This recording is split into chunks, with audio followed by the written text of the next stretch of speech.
Halo, apa kabar semua? Bertemu lagi dengan Kak Pintar di pelajaran Bahasa Indonesia. Kali ini kita akan membedakan berita cetak dan berita daring. Berbagai perbedaan berita cetak dan daring menjadikan dua jenis berita ini memiliki penggemarnya masing-masing.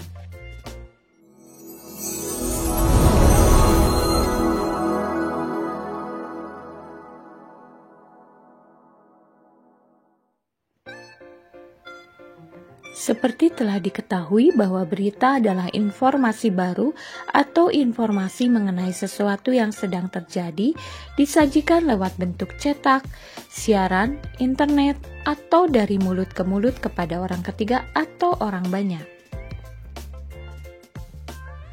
Tulisan tentang suatu peristiwa, kejadian, atau hal-hal baru yang disampaikan penulis melalui lembaran di mana terdapat kata, gambar, dan foto-foto, maka itu disebut berita cetak. Sedangkan tulisan tentang suatu peristiwa, kejadian, atau hal-hal baru yang disampaikan penulis melalui internet, maka itu disebut berita daring. Beberapa perbedaan berita cetak dan berita daring antara lain adalah: pertama, dari media penyampaiannya. Berita cetak diterbitkan dalam bentuk fisik seperti surat kabar, majalah, atau tabloid. Masyarakat membaca berita ini dengan memegang dan melihat lembaran kertas yang dicetak. Sementara berita daring atau berita online dapat diakses melalui internet menggunakan perangkat elektronik seperti komputer, ponsel pintar, atau tablet. Kedua, aksesibilitas. Akses untuk berita cetak bisa dibilang cukup terbatas oleh distribusi fisik. Pembaca harus membeli surat kabar atau majalah untuk dapat mengakses berita. Sedangkan berita daring lebih mudah untuk diakses secara global, bahkan tanpa batasan geografis.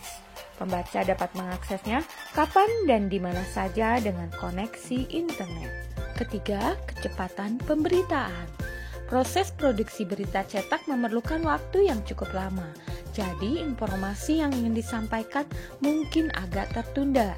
Sebaliknya, berita daring dapat diperbaharui instan sehingga pembaca dapat menerima informasi terbaru secara real time. Keempat, adanya interaktivitas. Berita cetak cenderung bersifat statis sehingga interaksi dengan pembaca terbatas.